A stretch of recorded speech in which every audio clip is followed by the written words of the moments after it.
4 এপ্রিলের হরতালে বাধা দিলে লাগাতার হরতাল সহ ঢাকা ঘেরাও করার হুঁশিয়ারি দিলেন ইসলামী ঐক্যজোট চেয়ারম্যান মুফতি ফজলুল হক আমিনী।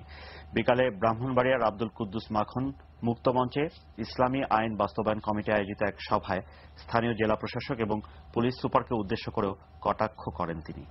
নিজেদের আন্দোলনকে ক্ষমতা দখলের আন্দোলন বলে মন্তব্য করেন আমিনী। এ সময় প্রধান বিচারপতিরও কড়া সমালোচনা করেন ইসলামী ঐক্যজোট চেয়ারম্যান মুফতি ফজলুল হক আমিনী।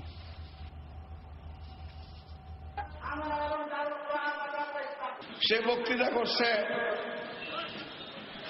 যে আমি এই 2 বছরে এই পর্যন্ত কোরআন হাদিসের বিরুদ্ধে কোনো আইন করি নাই এবং নারী নীতিমালাতে কোরআন বিরোধী কোনো আইন নাই। আলেমরা বুঝে না, আলেম ওলামারা বুঝে নাই। তুমি বুঝছ?